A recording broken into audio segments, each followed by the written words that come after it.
وضو نہ ہو تو کیا موبائل سے تلاوت قرآن پاک کر سکتے ہیں؟ وضو نہ ہو تو موبائل سے بھی کر سکتے ہیں اور زبانی بھی کر سکتے ہیں. موبائل میں قرآن پاک ہو تو کیا موبائل واش روم میں بھی لے جا سکتے ہیں؟ موبائل میں قرآن کریم ایکچولی ہوتا نہیں ہے. جب اس کو آن کرتے ہیں، مخصوص بٹن دباتے ہیں، اس کا جو بھی ٹچ کرتے ہیں، تو اس وقت یہ نظر حروف آتے ہیں، یہ عکس ہے. اوریجنل لکھائی تو ویسے بھی نہیں ہے. یہ اصل ادب بے ادبی کا تعارف اکثر اس پہ ہوتا ہے عرف پر. عرفن اس میں کوئی مطلب ہے کہ بے ادبی اس کو بولتا نہیں ہے. باہر رکھیں گے تو پھر کسی چور لاکو کا کام ہو جائے گا نا، قیمتی چیز ہے. اسکرین پر اس وقت قرآن کریم کی آیات نظر نہ آتی ہوں تو واش روم میں لے جانے میں حرج نہیں ہے.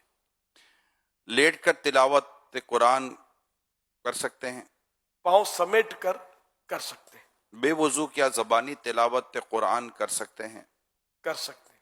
کیا قرآن پاک پر کوئی چیز رکھ سکتے ہیں؟ نہیں رکھ سکتے. کپڑے، یعنی یہاں تک کہ اگر قرآن کریم کسی باکس میں ہے اس کے اوپر بھی کپڑا نہیں رکھ سکتے. کسی کے ہاتھ سے اگر قرآن پاک چھوٹ جائے تو کیا کفارہ ہے؟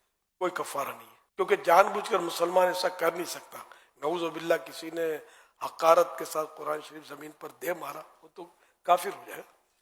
لیکن یہاں جو زمین ہاتھ سے نکل گیا اور زمین پر آ گیا قرآن کریم، تو مسلمان تو گھبرا جاتا ہے، یہ اب کیا کفارہ ہے پوچھنے نکلتا ہے. کفارہ نہیں ہے کوئی، اس کا گناہ بھی نہیں ہے، کیونکہ یہ خود بیچارہ پریشان ہو گیا، جان بوجھ کر تو اس نے کیا ہی نہیں. اٹھاتے ہیں اور چومتے ہاں بھی ہیں اور گھبرا بھی جاتے ہیں اور یہ بالکل. ساری چیزیں ہوتی ہیں. یہ ایمان کی مضبوطی کی علامت ہے اور خوف خدا کی بہت پیاری نشانی ہے. یہ اللہ کا کلام، میرے رب کا کلام، یہ کس سے نیچے آ گیا؟ کیا گندے کپڑوں میں تلاوت کر سکتے ہیں؟ بچنا چاہیے. ایک شخص کو کتنا قرآن پاک یاد ہونا ضروری ہے؟ جتنا نماز میں فرض ہے پڑھنا اتنا یاد ہونا فرض، جتنا نماز میں پڑھنا واجب ہے اتنا واجب.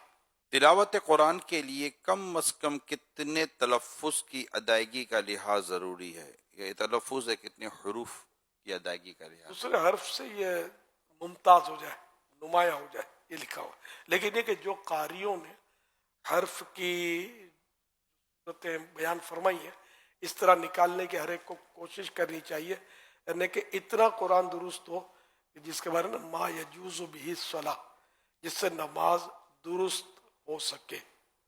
یہ ہر ایک پر یہ لازم ہے، اتنا درست ہو. اب سین اور شین کا فرق نہیں کرتے، عین الف کا فرق نہیں کرتے، ہا ہا کا بھی فرق نہیں کرتے. بھاری تعداد ایسے ہوگی جو فرق نہیں کرتے. اعلیٰ حضرت امام احمد رضا خان رحمۃ اللہ علیہ فرماتے اتنی تجوید سیکھنا کہ ہر حرف دوسرے حرف سے صحیح ممتاز ہو فرض عین ہے، بغیر اس کے نماز قطعاً باطل ہے. کوئی بزرگ کرسی پر بیٹھے ہیں یا کوئی بھی شخص کرسی پر بیٹھے ہوئے ہیں، کیا زمین پر بیٹھ کر قرآن کریم کی تلاوت کر سکتے ہیں؟ بے ادبی ہے. اگر کوئی قریبی کرسی پر بیٹھا ہوا ہے، کوئی زمین پر بیٹھے تلاوت کر رہا ہے، تو اب اگر کرسی پر بیٹھنے والا بیچارہ اپنی مجبوری سے بیٹھا ہے تو تلاوت کرنے والے کو چاہیے کہ کوئی اور جگہ چلا جائے، ہاں فاصلہ کر لے. مساجد میں اس وقت کرسیوں پر بیٹھنے کی کیونکہ تعداد بڑھ رہی ہے تو لوگ کرسی پر بیٹھ کر، جس کو نیچے بیٹھ کر نماز جو نہیں پڑھتے، جو کرسی پر بیٹھ کر نماز پڑھتے ہیں، تو یہ عموماً قرآن کریم بھی کرسی پر بیٹھ کر ہی پڑھ رہے ہوتے ہیں. تو اب جیسے ایک صف بنی ہوئی ہے تو لوگ جیسے ماہ رمضان میں تلاوت کرنے کا رجحان بڑھ جاتا ہے، تو کیا کرسی پر ایک بیٹھ کر قرآن پڑھ رہا ہو، اس کی مجبوری ہے کہ وہ نیچے نہیں بیٹھ رہا، تو اب اس کے ساتھ کوئی نیچے بیٹھ کر پڑھ رہے گا تو اس کے ساتھ پہ ایک دو کرسی والا بیٹھ کر پڑھ رہے ہوں گے، تو ایک جیسے لائن لگی ہوئی ہے. تو اگر اس طرح مساجد میں کہیں ہو رہا ہو تو کیا یہ درست نہیں رہے گا؟ اصل در و مدار وہی ہے جو ارشاد فرمایا عرف کے اوپر ہے. تو بالکل ساتھ وہ بیٹھا ہوا ہے اس کے پاؤں کے پاس، تو اس کو دیکھ کے کوئی بھی تعجب کا کرے گا کہ یہ کیا ہو رہا ہے. تو اگر کچھ فاصلے پہ وہ بیٹھا ہوگا تو پھر اس سے وہ محسوس نہیں ہوگا کہ بے ادبی ہو رہی ہے. تو ایسے مقام پہ کچھ فاصلے پر وہ بیٹھ کر پڑھے.